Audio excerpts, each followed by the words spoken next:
Ça, ce sont les cages dans lesquelles les truies sont enfermées. Elles peuvent juste se lever et se coucher. Ça, c'est, on va dire, le pire de l'élevage. Là, c'est impossible de sauver celui-là.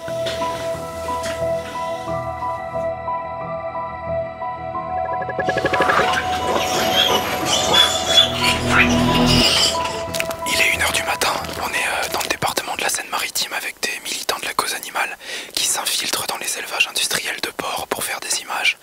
Ils nous ont proposé de les accompagner pour voir à quoi ça ressemble.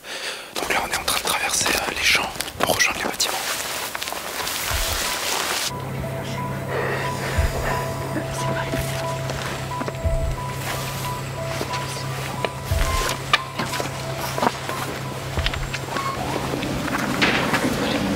C'est jamais fermé les portes? Non, les portes, très souvent, elles sont ouvertes en fait. Est-ce qu'il n'y a rien à voler? Rien à voler. Ça, c'est des combinaisons sanitaires qu'ils utilisent parce qu'en fait, le problème avec l'élevage intensif, c'est qu'ils entassent des animaux à l'intérieur. Ils ont un système immunitaire assez faible.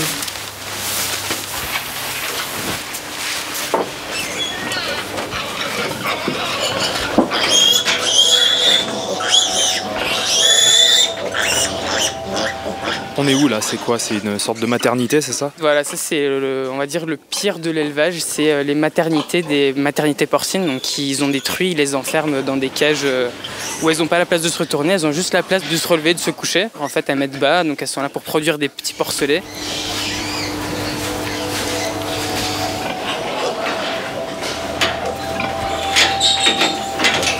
Il y a même certaines truies qui sont plus grosses que les cages et donc les barreaux leur cisaillent le corps comme ici. Elles n'ont pas la place de se retourner en fait, donc elles peuvent juste se coucher. Là on voit qu'elle essaye de bouger, elle n'y arrive pas.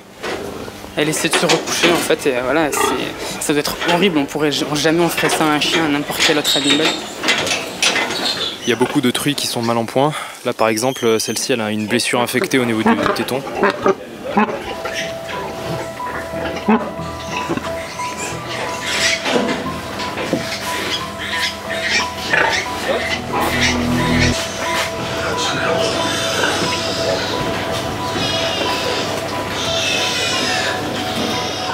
Rien que dans cet élevage, il y a au moins 200 truies et chaque truie a des portées de 13 à 14 porcelets en moyenne.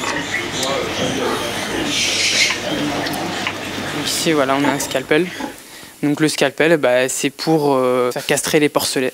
Donc à vif, évidemment, ça prendrait trop de temps d'anesthésier les porcs, puis ça coûterait plus cher. Dans les élevages industriels comme celui-ci, il y a un taux de mortalité énorme. Il y a un porcelet mort presque dans chaque enclos.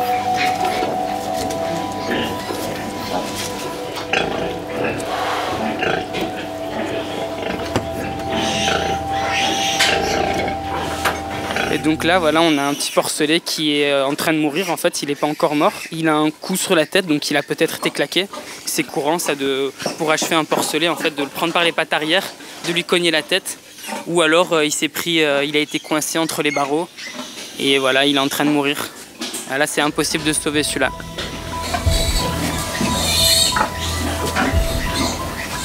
Pourquoi ils ne soignent pas les porcelets qui sont agonisants? Tout simplement parce que ça leur coûte trop cher. Il faut faire du profit. Et la seule manière de le faire, c'est de ne pas avoir trop de coûts en trop.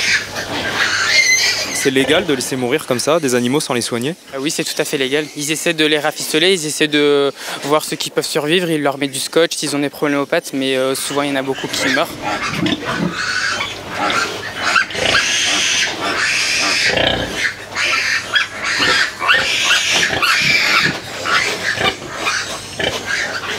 Là c'est un petit chariot avec 2 seaux. Les employés s'en servent pour mettre les porcelets morts qu'ils récupèrent dans les enclos. Est-ce que ces cochons ils voient la lumière du jour à un moment dans leur vie? Avant, les bâtiments étaient complètement fermés, il y en existe encore qui sont complètement fermés. Et maintenant, avec les nouvelles normes bien-être, ils ont rajouté des petites fenêtres. Donc c'est des petits hublots que vous voyez, il y en a 4 dans cette pièce. Mais ils sortent pas en tout cas, ils sont enfermés toute leur vie. Alors tous les petits porcelets que vous voyez là sont destinés à devenir de la viande. Ils vont être abattus à peu près au bout de 6 mois pour être transformés en jambon, en jarret, en saucisse. Et il faut savoir que 95% des porcs élevés en France le sont dans ces conditions-là, en élevage intensif, sur ce sol grillagé qu'on appelle le caillebotis et qui permet en fait aux déjections des porcs de tomber directement dans une fosse. Vous avez visité combien d'élevages comme ça à peu près? En tout là maintenant aujourd'hui c'est mon 15e. Au bout de 15 fois, qu'est-ce que vous ressentez? Toujours la même chose? Alors là, plus grand chose. On va dire que je suis en train de me construire un mur, je m'y habitue. Et on s'y fait, et on peut comprendre comment les éleveurs s'y habituent aussi, comment les gens de nos abattoirs s'y habituent aussi. Maintenant, on va dans le bâtiment réservé aux cochons un peu plus âgés. Donc là, les cochons sont tellement entassés qu'ils se battent entre eux. Ils ont des blessures un peu partout sur le corps et des marques de griffures. Et lui, il a carrément des abcès au niveau des pattes. Ici aussi, le taux de mortalité est très élevé. Il y a même des cadavres de cochons qui sont entreposés comme ça au milieu des autres. Pourquoi vous menez ce type d'action? Parce que c'est illégal ce que vous êtes en train de faire, de rentrer clandestinement dans un élevage. Pourquoi c'est nécessaire selon vous? C'est pour montrer la réalité des élevages en fait. Parce que quand les industriels font des publicités pour leur jambon, leurs produits, évidemment jamais ils vont montrer des photos de comment les animaux sont élevés. On n'en veut pas du tout aux éleveurs. C'est les techniciens des industries en fait qui leur imposent ce système. Les seules façons de produire du jambon et de la viande de porc à bas prix, c'est en mettant des animaux dans des cages et en les entassant le plus possible dans les mêmes bâtiments.